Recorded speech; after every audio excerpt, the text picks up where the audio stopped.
ബത്കൽ എന്ന് പറഞ്ഞ സ്ഥലം കേട്ടോ. അവിടുത്തെ പ്രശസ്തമായ ചിക്കൻ ബിരിയാണിയാണ് നമ്മൾ ഉണ്ടാക്കുന്നത്. എങ്ങനെ കഴിച്ചു നോക്കിയാൽ എൻ്റെ പോലെ തന്നെ എക്സ്പ്രഷൻ പ്രകടിപ്പിക്കണം കേട്ടാ. ഒരു ബ്ലൈഡ് അതിൻ്റെ ഇടയിലിട്ട് ഇല്ലേ, നമ്മളും വണ്ടി സ്പുടായിരുന്നു. കല്യാണം കഴിഞ്ഞിട്ട് വന്ന സമയത്ത് കേട്ടിട്ടുണ്ട് ചേട്ടനെ കുറിച്ച്, ഡ്രൈവിംഗിൽ ഉസ്താദാന്നൊക്കെ. കൈ നനയാണ്ട് മുതലാളി കയ്യിൽ കാശ് വാങ്ങിക്കുക. പച്ചമുളകിന്റെ എരിവും സബോളയുടെ മധുരവും ബിരിയാണിയുടെ പ്രത്യേകത. എല്ലാ ദിവസവും സ്വപ്നം കാണും, റിസൾട്ട് വന്നു ഞാൻ തോറ്റു. ചോറിന്റെ മീതെ അല്ല ചിക്കന്റെ മീതെ ചോറിടാട്ടാ. വളരെ ടേസ്റ്റാണ് കേട്ടോ. ഗ്രേവി ഒക്കെ ഭയങ്കര ടേസ്റ്റ് ഉണ്ട്. പ്രിയപ്പെട്ടവരെ നമസ്കാരം. കർണാടകത്തിലത്തെ ഉത്തര കർണാടകത്തിലത്തെ ഒരു സ്ഥലമാണ് ബത്കൽ എന്ന് പറഞ്ഞ സ്ഥലം കേട്ടോ. അവിടുത്തെ പ്രശസ്തമായ ഒരു ചിക്കൻ ബിരിയാണിയാണ് നമ്മൾ ഉണ്ടാക്കുന്നത്. ബത്കൽ ബിരിയാണി, ചിക്കൻ ബിരിയാണി എന്ന് ഞാൻ പണ്ട് പറയുന്നത് കേട്ടിട്ടുണ്ട്. പക്ഷേ നമ്മൾ ഇതുവരെ ഉണ്ടാക്കിയിട്ടില്ല.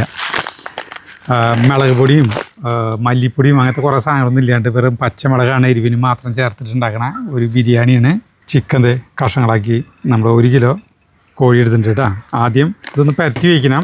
അപ്പോൾ പരട്ടി വയ്ക്കുന്നതിന് മുമ്പ് നമ്മൾ ഇതിലേക്കുള്ള അരിയുണ്ട്. ജീരകശാല അരി വാങ്ങിക്കാം, അല്ലെങ്കിൽ ബസ്മതി അരി വാങ്ങിക്കാം. ഏത് അരി വേണമെങ്കിലും ഉപയോഗിക്കാമെന്നാണ് പറഞ്ഞത്.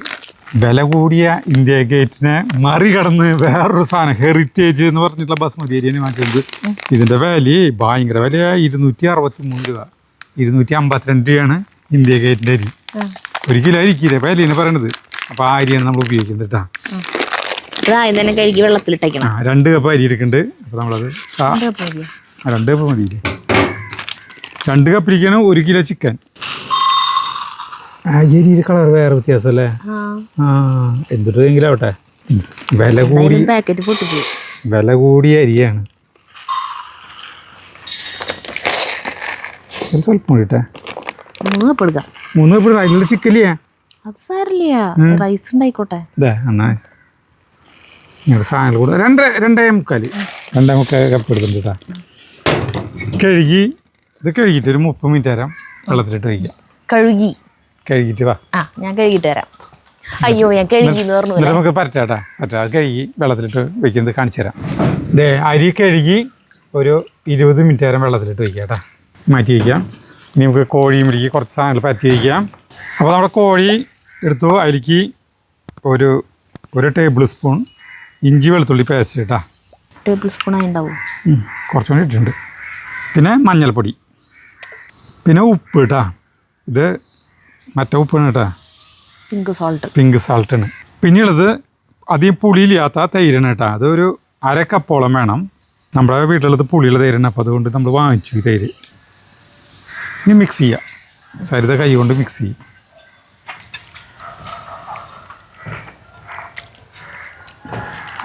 എന്തൊരു തൈരാ, അടിപൊളി തൈരായിരുന്നു. ഞാനൊരു പൊട്ട് തൈരുണ്ട്.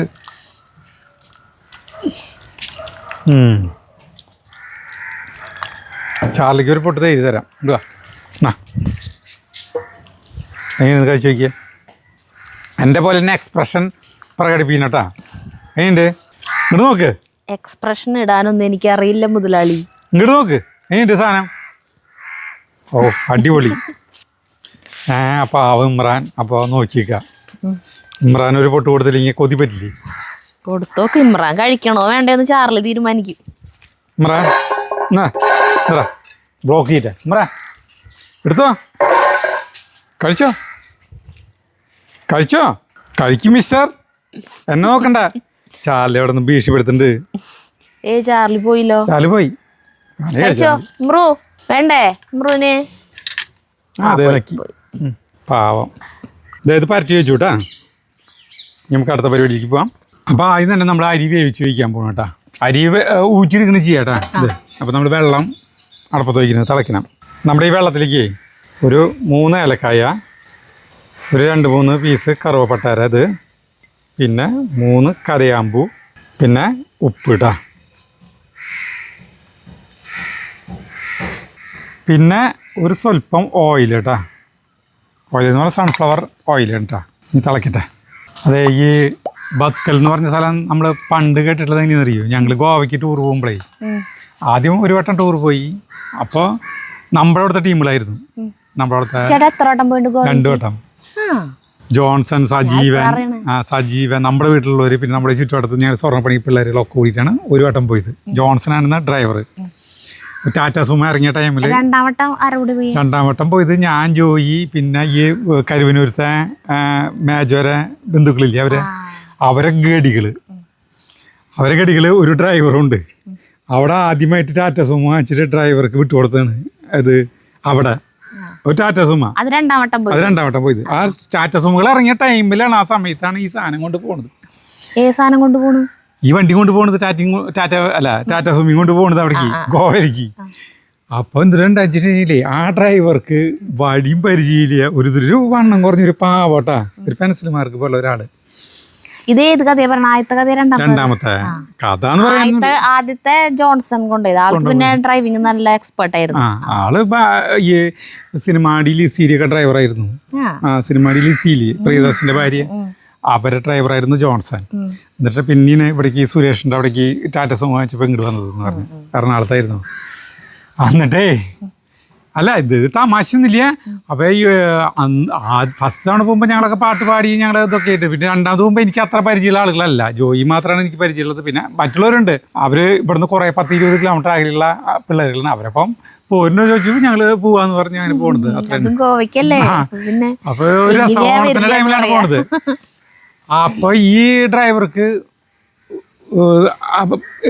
പൊത്തും പിടിയാ ആൾക്ക്. പിന്നെ ഈ വണ്ടി ഇങ്ങനെ ലൈറ്റ് എതിരെ ലൈറ്റ് അടിക്കുമ്പോൾ ആൾക്ക് ഒരു രാത്രിയാണ് നിങ്ങൾ പോണേ. ഇവിടുത്തെ പോണതൊക്കെ വൈകുന്നേരം നേരത്താണ്, രാത്രി ഫുള്ളാണ് വണ്ടി ഓടിക്കുന്നത്. അപ്പോൾ ആൾക്ക് ലൈറ്റ് അടിക്കുന്ന കാരണം ആൾക്ക് കണ്ണ് മഞ്ഞളിക്കുമ്പോൾ ഈ റോഡിന്റെ സൈഡ് കാണില്ലെന്ന് പറഞ്ഞിട്ട് എന്താ ചെയ്തേ. അപ്പൊ ഞാൻ വണ്ടി ഓടിപ്പിച്ചല്ലോ, എന്നോട് ഓടിപ്പിച്ചോളാൻ പറഞ്ഞു. ഞാനങ്ങോട്ട് ഓടിപ്പിച്ചു. നമ്മള് എന്തൊരു പണിത് ഗോവയിലേക്ക് ചില്ലറ ദൂരെ കിടക്കുന്നത്, ഇവിടെ നിന്ന് അങ്ങോട്ട് ഓടിപ്പിച്ചു.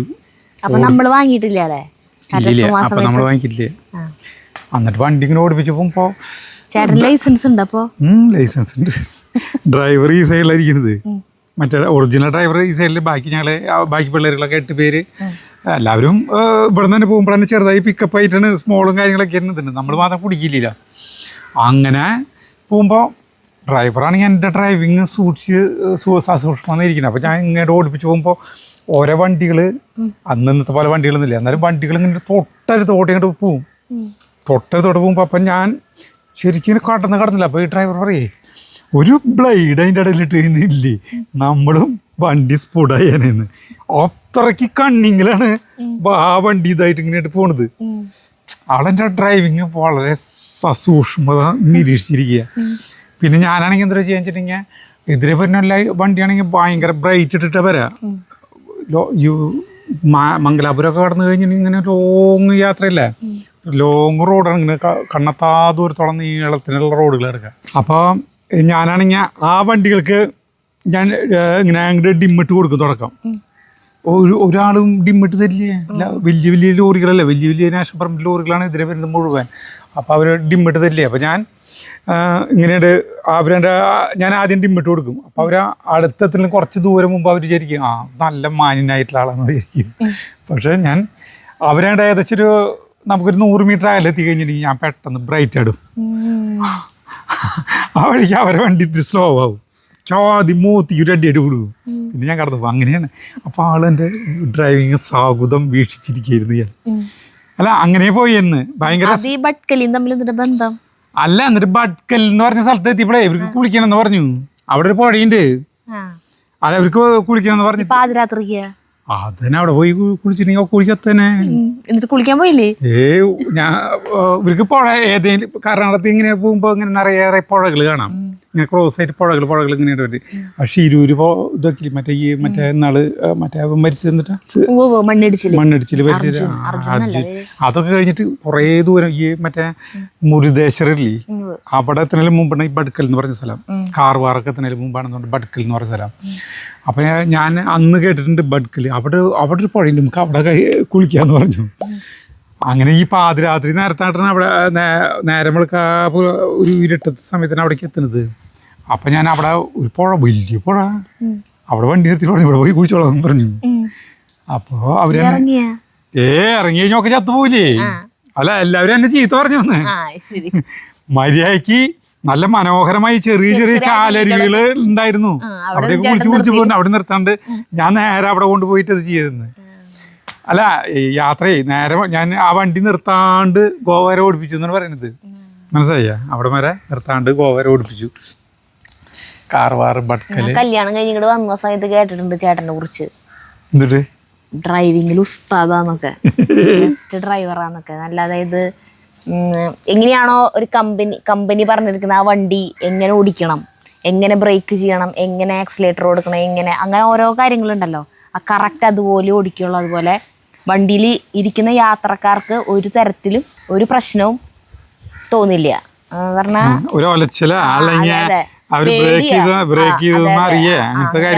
ഒന്നും ഉണ്ടാവില്ല.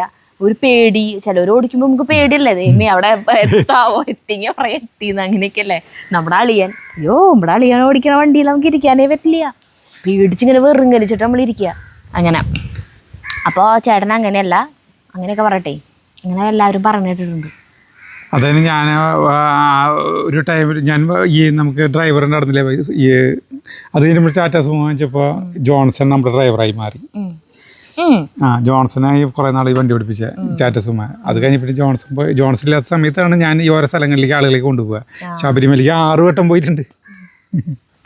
അന്ന് ശബരിമലയ്ക്ക് മറ്റേ ഈ ക്ലച്ചുമ നിർത്താന്ന് പറഞ്ഞാൽ ഭയങ്കര ബുദ്ധിമുട്ടാണ്, നമുക്ക് അറിയില്ല ശരിക്കും. ഊട്ടിക്ക് ബസ് പോയിട്ടുണ്ട്, കയറ്റത്തൊക്കെ വണ്ടി ഇങ്ങനെ വരിവരിയായിട്ടുണ്ട് ശബരിമലയ്ക്ക് വണ്ടികളെ. ഡ്രൈവിംഗ് ലൈസൻസ് കിട്ടിയിട്ട് ആദ്യമായിട്ട് പോയത് അല്ലേ? അല്ല അങ്ങനെ ഇതിൻ്റെ കാര്യങ്ങളെ ഈ ബഡ്കൽ എന്ന് പറഞ്ഞ സ്ഥലം ബഡ്കൽ ബിരിയാണിക്ക് പ്രശസ്തമാണെന്ന് ഞാൻ പണ്ട് കേട്ടിട്ടുണ്ട്. അപ്പോൾ ആ ബിരിയാണിയാണ് നമ്മളിപ്പോൾ വയ്ക്കുന്നത്. വെള്ളം തിളച്ചില്ലല്ലോ, ഒരു കഥ കഴിഞ്ഞു. ഗോവയിൽ പോയി വന്നു 2 വട്ടം. അന്ന് പിന്നെ അവിടെ നിന്ന് വരുമ്പോൾ ഞാൻ ഫുള്ള് ഓടിപ്പിച്ചേ. അപ്പോൾ ആ ഡ്രൈവർ പറയാ, അതൊരു ഒരു പച്ച പാവം ആള് പറയാ, ഞാൻ വണ്ടി കൊണ്ടുപോണ ടൂറിലൊക്കെ ഇങ്ങനത്തെ ആളുകളുണ്ടെങ്കിൽ എനിക്ക് എന്തൊരു സുഖമായിരുന്നു, കൈ നനയാണ്ട് മുതലാളി കയ്യിൽ നിന്ന് കാശ് വാങ്ങിക്കുക. നല്ല സുഖമല്ല, ഒരു സൈഡിൽ വെറുതെ ഇങ്ങനെ ഇരുന്നാൽ മതി. നമ്മുടെ തൈര് ഒരു പൊട്ട് കഴിച്ചിട്ട് ചാർലി അവിടെ കിടന്നുറങ്ങണു, ഇമ്രാന്ത് അവിടെ കിടന്നുറങ്ങണു, ഞാൻ മാത്രം ഉറങ്ങിയില്ലേ, ഞാൻ തൈര് കഴിച്ചു. കുഞ്ഞുങ്ങളെ പോലെ ഇമ്രാൻ എപ്പോഴും അങ്ങനെ കിടന്നുറങ്ങുക. ഇമ്രാന്റെ ഉറക്കം നോക്കി പാവന്നല്ല, തരം കിട്ടിയ ചാടിപ്പോവാൻ നോക്കും. ചാടിപ്പോയി പക്ഷെ ഒരു 10 മിനിറ്റിനുള്ളിൽ തിരിച്ചു വരും കേട്ടാ. അരി തിളച്ചുട്ടാ. അപ്പൊ വെള്ളം തിളച്ചു. വെള്ളം തിളച്ചു. അപ്പൊ നമ്മള് അരി ഊറ്റിയിരിക്കുക. അരി മുന്നേ വെള്ളത്തിലിട്ട് വെക്കുകയാണെങ്കിൽ ഒരു 30 മിനിറ്റ് സമയം വെള്ളത്തിലിട്ടിട്ട് ഊറ്റി വെക്കണം. നമ്മൾ പിന്നെ ഇപ്പൊ മുന്നേ ഇട്ടിട്ടില്ലല്ലോ. 80% വേവാണ് നമുക്ക് വേണ്ട കേട്ടാ. ഈ അരി വേറെ കളറില്ലേ, മറ്റേ തനി വെള്ള കളറായിരിക്കും. ഏത് ഇന്ത്യ ഗേറ്റിന്റെ ഇത് ഒരു ഗോതമ്പിന്റെ ഒക്കെ കളർന്ന. എത്ര രൂപ കൂടുതൽ? 11 രൂപ. ആ 11 രൂപയ്ക്കുള്ള കളർ ചേർത്തുണ്ടാവും. ഇത് വേവട്ടെ, വേവല്ല ഫുള്ള് വേവാൻ പാടില്ല കേട്ടാ. 70 മുതൽ 80% വരെ വേവ്. വെറുതെ ഇരിക്കുകയാണെങ്കിൽ തൈര് എടുത്ത് തിന്നാലോ, വേണ്ട. ഈ തൈര് വാങ്ങിച്ചു കഴിഞ്ഞിട്ടുണ്ടെങ്കിൽ നമ്മൾ ആവശ്യത്തിന് എടുത്തതിന് ചേട്ടൻ പറയുന്നത് മൂടാൻ ഇനി പറ്റില്ലല്ലോ, അതിന്റെ മേലെയുള്ള കവർ പൊളിച്ച് കളഞ്ഞിട്ടല്ലേ എടുക്കണേ. അപ്പം ഇനി ഇത് എടുത്തു വയ്ക്കണ്ടാന്നിട്ട് അത് ഫുള്ള് തീർക്കാറുണ്ട് കൈയോടെ. എനിക്ക് മാത്രമല്ല, ജഗ്ഗും കഴിക്കുന്നതായിട്ട്.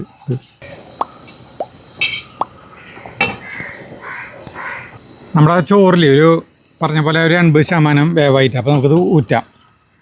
തീ ഓഫ് ചെയ്തു ഞാൻ. ഇനി നമുക്ക് അതിലിരുന്നിട്ട് വെന്തോളേ.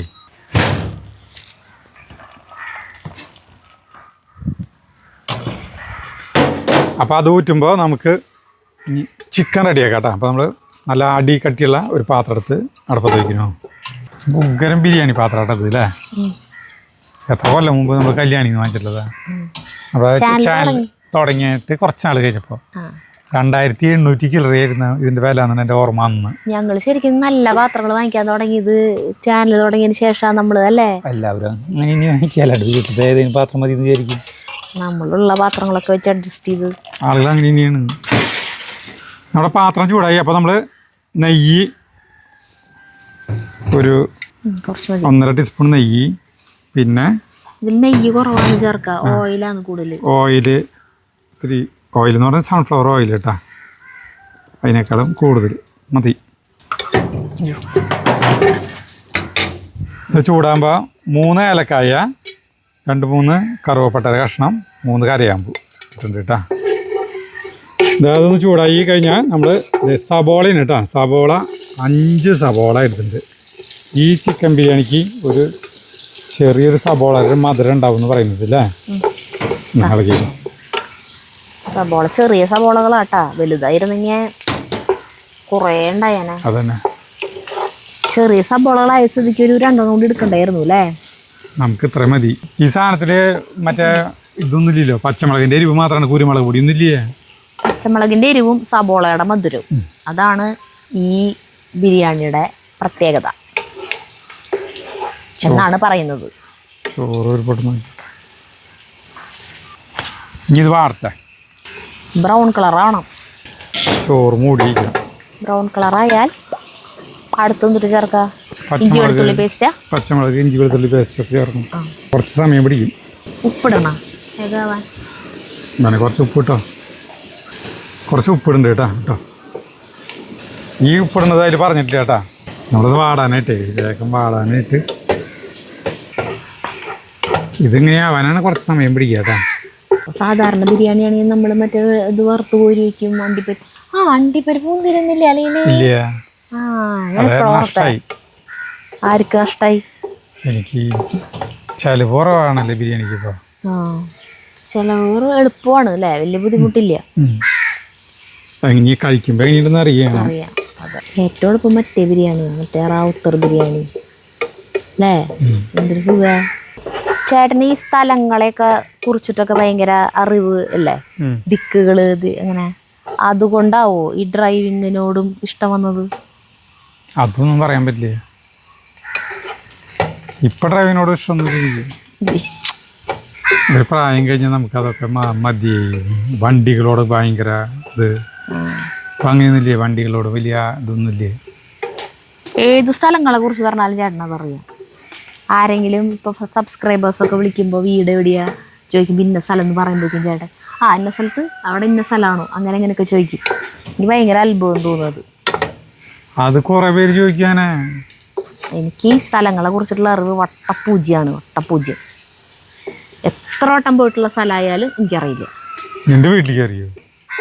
എൻ്റെ വീട് അറിയാം, ഇവിടെ അറിയാം, ഒട്ടും അറിയില്ല. അതുകൊണ്ട് തന്നെ എനിക്ക് ജോഗ്രഫി ഇഷ്ടമുണ്ടായിരുന്നില്ല. എനിക്ക് SSLCക്ക് ഏറ്റവും മാർക്ക് കുറവും ജോഗ്രഫിയിലായിരുന്നു. 28 മാർക്കായിരുന്നു എനിക്ക് ജോഗ്രഫിയിൽ 50-ൽ. അത് കാരണം അല്ല എനിക്ക് 500-ൽ മേലെ മാർക്ക് ടോട്ടൽ വന്നേനെ. ആ ജോഗ്രഫിയിലത്തെ മാർക്ക്, ബാക്കി എല്ലാത്തിലും 40-ന് മേലെയുണ്ട്. ജോഗ്രഫിയിലെ മാർക്ക് കുറഞ്ഞ. ജോഗ്രഫി പഠിക്കാനെടുത്ത് എനിക്കത് വായിക്കുമ്പോൾ എനിക്ക് ബോറടിക്കും. അപ്പോൾ അത് പിന്നെ പഠിക്കാൻ മാറ്റി വെച്ചാൽ അടുത്ത് പഠിക്കും. അങ്ങനെ മാറ്റി വെച്ച് ലാസ്റ്റ് പരീക്ഷയുടെ തലേദിവസമാണ് എടുത്തത്.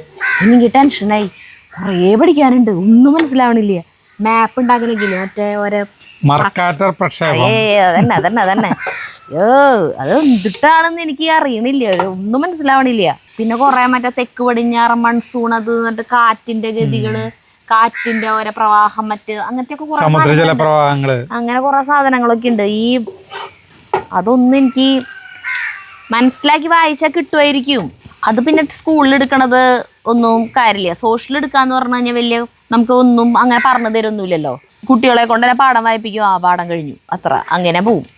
ഹിസ്റ്ററി പക്ഷെ എനിക്ക് ഇഷ്ടമായിരുന്നു. ഹിസ്റ്ററി കഥ പോലെയല്ലേ, അതിങ്ങനെ വായിച്ച ഓരോ ഫ്രഞ്ച് വിപ്ലവം, റഷ്യൻ വിപ്ലവം, 1ാം സ്വാതന്ത്ര്യ സമരം, അങ്ങനത്തെ സാധനങ്ങളൊക്കെ, അതൊക്കെ വേഗം കൊല്ലങ്ങൾ ഓർത്ത് വയ്ക്കാനാണ് പാട്. എനിക്ക് നമ്പറുകൾ എനിക്ക് ഒരിക്കലും ഓർമ്മയിൽ നിൽക്കില്ല. അപ്പം ചില നമ്പറുകൾ നമുക്ക് ഒരിക്കലും മറക്കാത്തില്ലേ. 1947 സ്വാതന്ത്ര്യം കിട്ടി, അത് മറക്കില്ല. അതുപോലെ ഞാൻ ജനിച്ച കൊല്ലം. അപ്പം അങ്ങനത്തെ അതൊക്കെ ആയിട്ട് ബന്ധപ്പെടുത്തിയിട്ട് ഇങ്ങനെ കുറേ ഓർത്ത് വെച്ചിട്ടാണ് ഞാൻ കൊല്ലങ്ങൾ ഓർമ്മയിൽ വെക്കാറ്. അങ്ങനെ അപ്പം ഹിസ്റ്ററിയിൽ മാർക്കുണ്ടായിരുന്നു. പക്ഷേ ജോഗ്രഫി എന്നിട്ട് തലേദിവസം എടുത്തിട്ട് എനിക്കില്ലേ ഒന്നും എഴുതാൻ കിട്ടില്ലേ പരീക്ഷ ഹോളിൽ. ഞാൻ എന്തിട്ടൊക്കെയോ എഴുതി വെച്ചു. എന്നിട്ട് എല്ലാ ദിവസവും സ്വപ്നം കാണും റിസൾട്ട് വന്നു ഞാൻ തോറ്റു. എല്ലാ ദിവസവും സ്വപ്നം കാണും. ജോഗ്രഫി ഞാൻ എങ്ങനെയൊക്കെ കൂട്ടി തൊട്ട് എനിക്ക് 14-15 മാർക്കാണ് കിട്ടണുള്ളൂ 50-ൽ. അപ്പം ഞാൻ തോറ്റൂലോ. അപ്പം ജോഗ്രഫിയിൽ തോൽക്കും. അപ്പം അങ്ങനെ ഞാൻ ഈ കൊല്ലം SSLC ഞാൻ തോൽക്കും. ഇതാണ് എന്നും സ്വപ്നം കാണാറ്. അത് പഠിച്ചാൽ മതിയായിരുന്നു. അത് കഴിഞ്ഞിട്ട് പിന്നെ റിസൾട്ട് വന്നപ്പോൾ 28 മാർക്ക് കിട്ടാം. ഞാൻ കൂട്ടി നോക്കിയപ്പോൾ എനിക്ക് 14 കിട്ടിയിട്ടുണ്ടായി. എൻ്റെ ഇരട്ടി കിട്ടി, 28 മാർക്ക്. അങ്ങനെ ജയിച്ചു. അപ്പോൾ വിചാരിക്കും അത് ഇത്രയും കൂടി നന്നായി പഠിച്ചിരുന്നെങ്കിൽ അതിലൊരു 40 മാർക്ക് വാങ്ങിക്കാൻ പറ്റുമായിരുന്നു. ഒരു 12 മാർക്കും കൂടി ഈസി ആയിട്ട് എനിക്ക് കിട്ടുമായിരുന്നു. അപ്പം അങ്ങനെയാണെങ്കിൽ എനിക്ക് 500 ആയേനെ. റിസൾട്ട് വന്നു കഴിയുമ്പോഴേ 488 എന്നുള്ളത് 12 മാർക്ക് കൂടിയിട്ട് 500 ആയേനെ. അത് ട്യൂഷൻ എടുക്കാൻ തുടങ്ങിയപ്പോൾ കുട്ടികൾക്ക് പറഞ്ഞു കൊടുക്കാൻ വേണ്ടിയിട്ട് ഞാൻ ആദ്യം പഠിക്കണ്ടേ, എന്നിട്ട് വേണമല്ലോ കുട്ടികൾക്ക് പറഞ്ഞു കൊടുക്കാൻ. അപ്പം ഞാനിത് മനസ്സിലാക്കി വായിക്കുമ്പോഴാണ് അയ്യോ ഇത് എളുപ്പമായിരുന്നു മനസ്സിലാക്കി കിട്ടുമ്പോൾ. അപ്പം ഞാൻ എങ്ങനെയാണ് മനസ്സിലാക്കി അതേപോലെ ഞാൻ കുട്ടികൾക്ക് പറഞ്ഞു കൊടുക്കുക. അങ്ങനെ ജോഗ്രഫി പോയി എന്ന് പറയാ. അല്ല അപ്പം അതിൽ കുറെ മാർക്ക് കിട്ടിയാലും എന്താ കാര്യം, ഇവിടെ ഇങ്ങനെ നിന്നിട്ട് നിൽക്കുന്നുണ്ടാവും. അതിനിപ്പോ എന്താ, നമുക്ക് അറിവ് കിട്ടുന്നത് നഷ്ടമൊന്നുമല്ലല്ലോ. ബ്രൗൺ ആയി തുടങ്ങി. ഇതെങ്ങനെ മനസ്സിലാവണേന്ന് തോന്നുന്നു എനിക്ക്. ഈ വഴികളൊക്കെ ഇങ്ങനെ ഓർത്ത് വയ്ക്കാൻ പറ്റണേ, ഇത്രയധികം സ്ഥലങ്ങളും വഴികളൊക്കെ ഓരോ സ്ഥലത്ത് പോകുമ്പോഴൊക്കെ. അതെങ്ങനെ ഇതിങ്ങനെ ഓർത്ത് വയ്ക്കാൻ പറ്റണത്? സ്ഥലപ്പേരുകളും മറക്കും ഞാൻ. ഇതായിട്ടാ ഈ കളറായി മതി, ബ്രൗൺ കളർ ആവണം.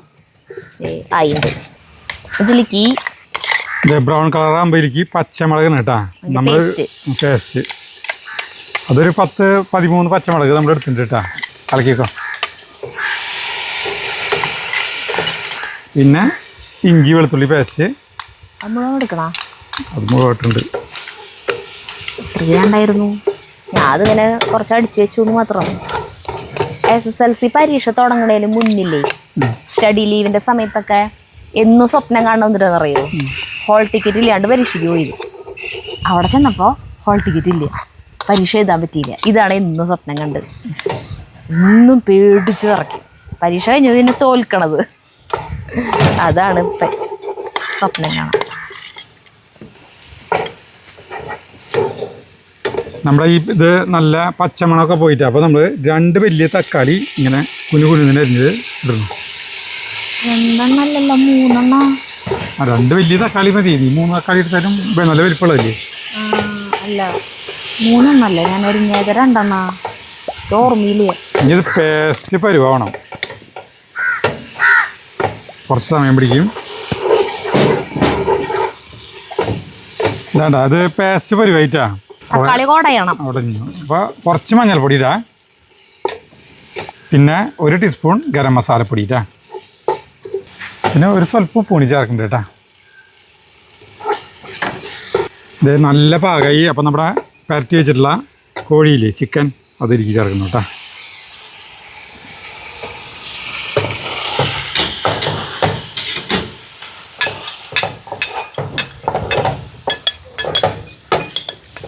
നന്നായി മിക്സ് ചെയ്യൂ.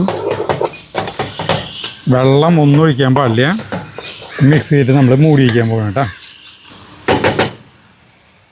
ചെറിയ തീയിൽ ഒരു 10 മിനിറ്റ് നേരം മൂടി വയ്ക്കണം. ഇടയ്ക്ക് ഇളക്കണം കേട്ടോ നമ്മൾ.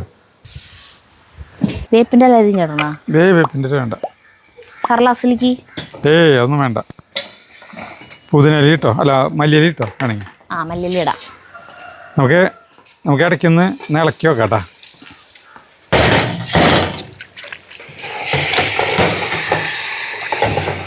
ഇത് വേറെ ഒരു ടൈപ്പ് ചിക്കൻ കറി പോലെ ഉണ്ട് കേട്ടോ. സരിത വേറെ ടൈപ്പേ ചിക്കൻ കറി പോലെ ഉണ്ട് ഈ സാധനം.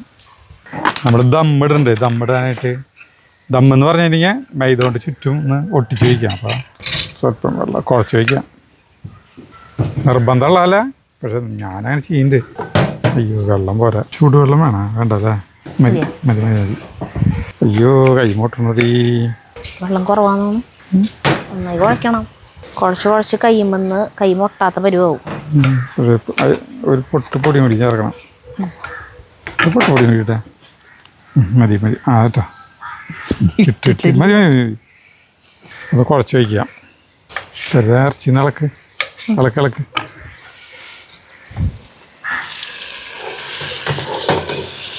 ഒരു 6-7 മിനിറ്റ് ആയിട്ടപ്പോ. അത് തൈര് മൊത്തം കഴിച്ചാ? അതെല്ലാം ഉണ്ട് ഫുള്ള്. വേണോ ഒരു ലേശം? വേണ്ട. കൂട്ടി കഴിക്കാനായിട്ടേ സരിത ഇതുണ്ടാക്കണം. സർലാസ്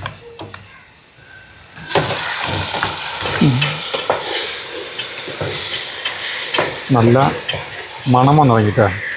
നമ്മുടെ സ്ക്രിപ്റ്റ് കണ്ട ഇതെവിടെ നിന്ന് കിട്ടിയായിട്ട്? ഫേസ്ബുക്കിൽ നിന്ന് ആരെങ്കിലും എഴുതിയേക്കണതല്ലേ ഈ റെസിപ്പി? ഒരു ഷെഫിൻ്റെ പേര് ഞാൻ മറന്നു. ഞാനത് പിന്നെ കുറേ വീഡിയോകൾ നോക്കി വീഡിയോ നോക്കിയപ്പോൾ അതിൽ മുളക് പൊടിയും കിളപ്പൊടിയും ഒന്നും ഇല്ല.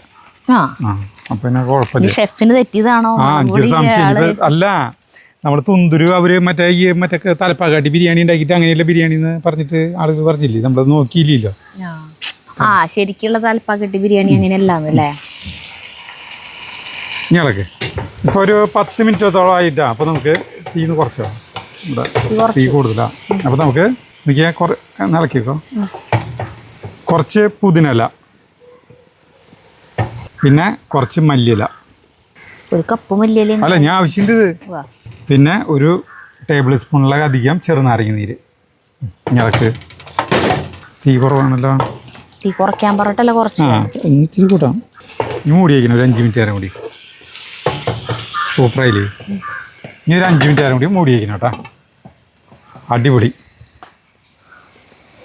ഭംഗി സൂപ്പർ സാധനം കേട്ടാ. ഞാൻ വിചാരിച്ചില്ല അപ്പുറത്തേക്ക് പോയിൻ്റെ സാധനം. ഇതിൽ കുറച്ച് മല്ലിയില ഇടാം. അതെന്തെങ്കിലും ചെയ്തോ. കഴിഞ്ഞ പരിപാടി കഴിഞ്ഞു തുടങ്ങി.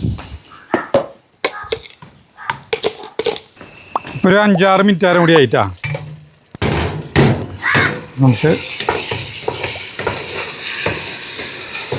നമുക്ക് തീ ഓഫ് ചെയ്യാം. നമുക്ക് തീ ഓഫ് ചെയ്തു കേട്ടോ.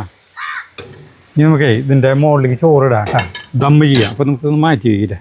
ഞാനിത് ഇറക്കി വയ്ക്കണം കേട്ടോ. ഇതിലേക്ക് ഇവിടേക്ക് ഇറക്കി വയ്ക്കണം. അതിന് മുന്നേ നമുക്ക് ഒരു ദോശക്കല്ല് നമുക്ക് ഇതിൻ്റെ മുകളിൽ വയ്ക്കാം ചൂടാവാനായിട്ട്. അതിന് മുകളിൽ ഇത് കയറ്റി വയ്ക്കാമല്ലോ. ഇത് നമുക്ക് ചോറിൻ്റെ മീതെ അല്ല ചിക്കൻ്റെ മീതെ ചോറിടാം കേട്ടോ. 70-80% വേവായി ചോറ്. വളരെ എളുപ്പമുള്ള പണിയല്ലേ. എന്നിട്ട് ഈ ചോറ് ഇങ്ങനെ ഇടല്ല. അല്ലേ മൊത്തത്തിലേ. ഇനി നമുക്കിത് നിരത്താം. ഒരു നിരപ്പിനുള്ള വെള്ളം ഇവിടെ അത് അല്ലേ. ഇനി നമുക്ക് മല്ലിയില വിതറാം. ലെയറായിട്ടിടേണ്ടതാ, പക്ഷെ അതിനുള്ള ചോറില്ല. പിന്നെ പുതിനല.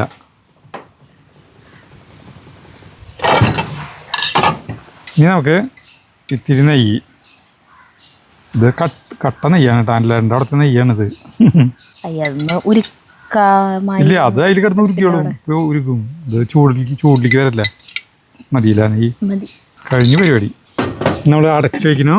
അടച്ചു വെച്ചിട്ട് നമുക്കേ നമ്മൾ മൈദയുടെ ഈ സാധനം വെച്ചിട്ടുണ്ടല്ലോ ദമ്മ് ചെയ്യാനായിട്ട് വെറുതെ. ദൈവമേ, ഇത് ശരിയാവില്ല. തരുതേ കുറഞ്ഞാ ഇല്ലല്ലോ. കുറവാണ്. നമുക്ക് ഇത്തിരി കൂട്ടാം. ഒപ്പിക്കോ ചേട്ടൻ? നോക്കട്ടെ, ഒപ്പിക്കാൻ പറ്റുമെന്ന് നോക്കാട്ടെ നമുക്ക്. ഇതാകുമ്പോൾ എയർ പോവില്ലല്ലോ.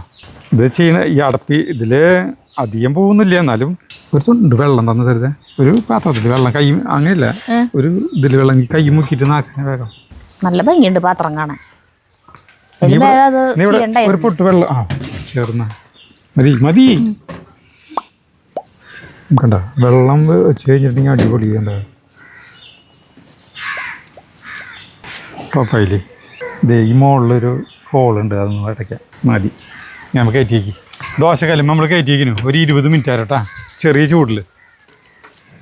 നമ്മൾ 20 മിനിറ്റ് കഴിഞ്ഞു കേട്ടോ. അപ്പോൾ നമുക്ക് തീയൊക്കെ ഓഫ് ചെയ്തു, ഇറക്കാണ്. ഇനി ദമ്മ് പൊട്ടിക്കാൻ പോവാണ്.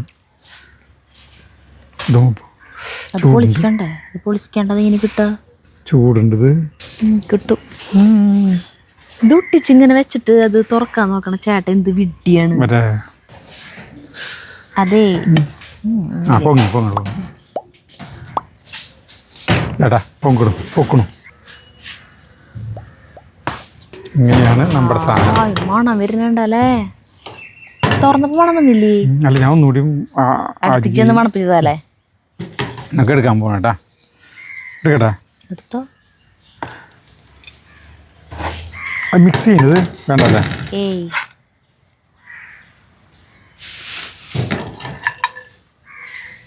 അരി വെന്തിട്ടില്ലേ? അരി വന്നിട്ടുണ്ട്. നോക്കിയാകാം. ബിരിയാണി എടുത്തു.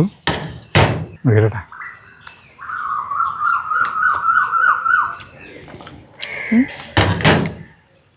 അരി ഇത്തിരി ഡ്രൈ ആണ്.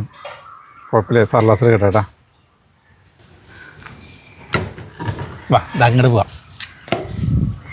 ഭയങ്കര ചൂടാണ്. കഴിക്കാൻ പോകണേട്ടാ.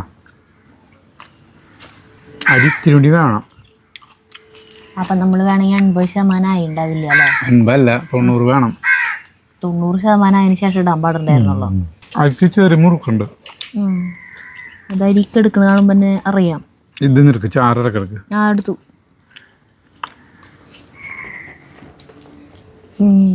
പക്ഷേ കഷ്ടായി. കുറച്ചും കൂടി വേണം തന്നെ. ഭയങ്കര ടേസ്റ്റ് ആയിനാ. ഇത് ബിരിയാണി ഇല്ലേ, ഭയങ്കര ടേസ്റ്റുള്ള ബിരിയാണി കേട്ടോ. അത് ചിക്കനൊക്കെ വെന്തു. ചിക്കൻ നല്ല സോഫ്റ്റാ. തരാം ഒരേ ഒരു പോലെയാണ് പറയാനുള്ളത്. അപ്പോൾ 90% വേവായിട്ട് അരിക്ക് കയറ്റിയാൽ മതി. കുറച്ചും കൂടി വെന്തിട്ട് ഇട്ടാണ് ശരിക്കും പാവത്തിന് വേവായിട്ട്. അല്ല അപ്പം ചിലപ്പോൾ കുഴയില്ലേ? അപ്പോൾ കുഴയും. വളരെ ടേസ്റ്റാണ് കേട്ടോ. ഗ്രേവിയൊക്കെ ഭയങ്കര ടേസ്റ്റ് ഉണ്ട് ചിക്കൻ്റെ. നല്ല ഇഷ്ടപ്പെട്ടു. ഈ ഒരു കുഴപ്പം മാത്രമല്ല, ഇത്ര ഉള്ള വേറെ ഒന്നും പറയാനില്ല. മൂട് പോയി അല്ലേ? അപ്പം ധൈര്യമായിട്ട് എല്ലാവരും ഉണ്ടാക്കിക്കോ, അതല്ലേ പറയാൻ വരണേ. അതന്നെ ധൈര്യമായിട്ട് ഇത് ഉണ്ടാക്കിയോട്ടോ. ഈ ബിരിയാണി നല്ല ടേസ്റ്റാണ്. മിളക് പൊടിയൊന്നുമില്ല. ഇല്ല, പച്ചമുളകിലാണ് ഇതിന്റെ. പച്ചമുളക് എരിവുള്ളതായിരിക്കണം. ആ പിന്നെ വേറെ കുരുമുളക് വേറെ ഒന്നും ചേർക്കണില്ല. സൂപ്പർ സാധനം. സൂപ്പർ സാധനം എന്ന് പറഞ്ഞാൽ സൂപ്പർ സാധനം തന്നെയാണ്. നല്ല ടേസ്റ്റ് ഉണ്ട് ഗ്രേവി. ഈ ചോറിന്റെ കാര്യത്തിൽ മാത്രം ഒന്ന് ശ്രദ്ധിച്ചാൽ മതി. അടിപൊളി. നമുക്ക് നിർത്താട്ടെ.